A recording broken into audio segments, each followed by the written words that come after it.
दुर्गा सप्तशती का तीसरा अध्याय। जगदम्बा के श्रीअंगों की कांति उदयकाल के सहस्रों सूर्यों के समान है। वे लाल रंग की रेशमी साड़ी पहने हुए हैं। उनके गले में मुंडमाला शोभा पा रही है। दोनों स्तनों पर रक्त चंदन का लेप लगा है। वे अपने कर कमलों में जप मालिका, विद्या और अभय तथा वर नामक मुद्राएं धारण किए हुए हैं। 3 नेत्रों से सुशोभित मुखार विंद की बड़ी शोभा पा रही है। उनके मस्तक पर चंद्रमा के साथ ही रत्नमय मुकुट बंधा है तथा वे कमल के आसन पर विराजमान है। ऐसी देवी को मैं भक्तिपूर्वक प्रणाम करती हूँ। ऋषि कहते हैं, दैत्यों की सेना को इस प्रकार तहस नहस होते देख महादैत्य सेनापति चिक्षुर क्रोध में भरकर अंबिका देवी से युद्ध करने के लिए आगे बढ़ा। वह असुर रणभूमि में देवी के ऊपर इस प्रकार बाणों की वर्षा करने लगा, जैसे बादल में मेरुगिरी के शिखर पर पानी की धार बरसा रहा हो। तब देवी ने अपने बाणों से उसके बाण समूह को अनायास ही काटकर उसके घोड़ों और सारथी को भी मार डाला। साथ ही उसके धनुष तथा अत्यंत ऊंची ध्वजा को भी तत्काल काट गिराया। धनुष कट जाने पर उसके अंगों को अपने बाणों से बिंध डाला। धनुष, रथ, घोड़े और सारथी के नष्ट हो जाने पर वह असुर ढाल और तलवार लेकर देवी की ओर दौड़ा। उसने तीखी धार वाली तलवार से सिंह के मस्तक पर चोट करके देवी की भी बाईं भुजा में बड़े वेग से प्रहार किया। राजन, देवी की बाह पर पहुंचते ही वह तलवार टूट गई। फिर तो क्रोध से लाल आंखें करके उस राक्षस ने शूल हाथ में लिया और उसे उस महादैत्य ने भगवती भद्रकाली के ऊपर चलाया। वह शूल आकाश से गिरते हुए सूर्यमंडल की भांति अपनी अपने तेज से प्रज्वलित हो उठा। उस शूल को अपनी ओर आते देख देवी ने भी शूल का प्रहार किया। उससे राक्षस के शूल के सैकड़ों टुकड़े हो गए। साथ ही महादैत्य चिक्षुर की भी धज्जियां उड़ गई। वह प्राणों से हाथ धो बैठा। महिषासुर के सेनापति उस पराक्रमी चिक्षुर के मारे जाने पर देवताओं को पीड़ा देने वाला चामर हाथी पर चढ़कर आया। उसने भी देवी के ऊपर शक्ति का प्रहार किया, किंतु जगदम्बा ने उसे अपने हुंकार से ही आहत एवं निष्प्रभ करके तत्काल पृथ्वी पर गिरा दिया। शक्ति टूटकर गिरी हुई देख चामर को बड़ा क्रोध हुआ। उसने शूल चलाया, किंतु देवी ने उसे भी अपने बाणों द्वारा काट डाला। इतने में ही देवी का सिंह उछलकर हाथी के मस्तक पर चढ़ बैठा और उस दैत्य के साथ खूब जोर लगाकर बाहुयुद्ध करने लगा। वे दोनों लड़ते लड़ते हाथी से पृथ्वी पर आ गए और अत्यंत क्रोध में भरकर एक दूसरे पर बड़े भयंकर प्रहार करते हुए लड़ने लगे।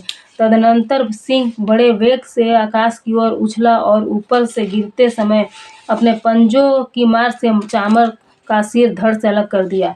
इसी प्रकार उदग्र भी शिला और वृक्ष आदि की मार खाकर रणभूमि में देवी के हाथ से मारा गया तथा कराल भी दांतों, मुकों और थप्पड़ों की चोट से धराशायी हो गया। क्रोध में भरी हुई देवी ने गदा की चोट से उद्यत का कचूमर निकाल डाला। भिंदी पाल से वास्कल को तथा बाणों से ताम्र और अंधक को मौत के घाट उतार दिया। 3 नेत्रों वाली परमेश्वरी ने त्रिशूल से उग्रास्य, उग्रीव तथा महाहनु नामक दैत्य को मार डाला। तलवार की चोट से विडाल के मस्तक को धड़ से काट गिराया। दुर्धर और दुर्मुख इन दोनों को भी अपने बाणों से यमलोक भेज दिया। इस प्रकार अपनी सेना का संहार होता देख महिषासुर ने भैंसे का रूप धारण करके देवी के गणों को त्रास देना आरंभ किया। किन्हीं को थुथुन से मारकर, किन्हीं के ऊपर खुरों का प्रहार करके, किन्हीं को पूंछ से चोट पहुंचाकर, कुछ को सींगों से विदीर्ण कर कुछ गणों को वेग से, किन्हीं को सिंहनाद से, कुछ को चक्कर देकर, कितनों को निश्वास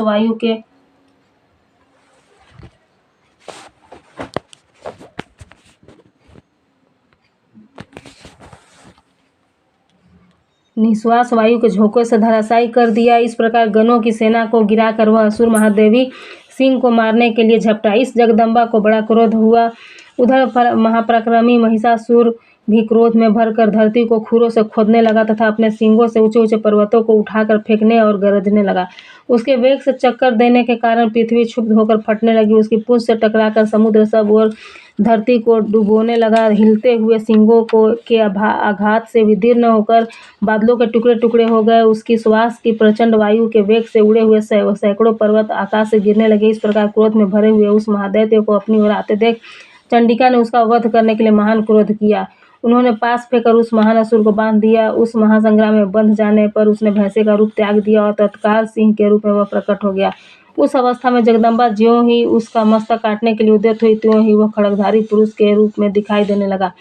जब देवी ने तुरंत ही बाणों की वर्षा करके ढाल और तलवार के साथ उस पुरुष को भी बींध डाला। इतने में ही वह महान गजराज के रूप में परिणत हो गया तथा अपनी सूंड से देवी के विशाल सिंह को खींचने और गरजने लगा। खींचते समय देवी ने तलवार से उसकी सूंड काट डाली। तब उस महादैत्य ने पुनः भैंसे का शरीर धारण कर लिया और पहले की ही भांति चराचर प्राणियों सहित तीनों लोकों को व्याकुल करने लगा। तब क्रोध में भरी हुई जगन्माता चंडिका बारंबार उस उत्तम मधु का पान करने और लाल आंखें करके हंसने लगी। उधर वह बल और पराक्रम के मद से उन्मत्त हुआ राक्षस गर्जने लगा और अपने सींगों से चंडी के ऊपर पर्वतों को फेंकने लगा। उस समय देवी अपने बाणों समूहों से उसके फेंके हुए पर्वतों को चूर्ण करती हुई बोली।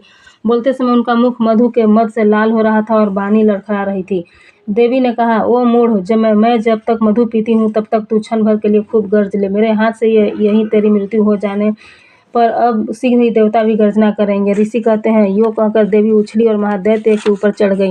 फिर अपने पैर से उसे दबाकर उन्होंने शूल से उसके कंठ में आघात किया। उनके पैर से दबा होने पर ही महिषासुर उनके मुख से अभी आधे शरीर से ही वह बाहर निकलने पाया था कि देवी ने उसके अपने प्रभाव से उसे रोक दिया। आधा निकला होने पर भी वह महादैत्य देवी से युद्ध करने लगा। तब देवी ने बहुत बड़ी तलवार से उसका मस्तक काट डाला। फिर तो हाहाकार करती हुई दैत्यों की सारी सेना भाग गई तथा संपूर्ण देवता अत्यंत प्रसन्न हो गए। देवताओं ने दिव्य महर्षियों के साथ दुर्गा देवी का स्तवन किया। गंधर्व राज गाने लगे तथा अप्सराएं नृत्य करने लगी। इस प्रकार श्री मार्कंडेय पुराण में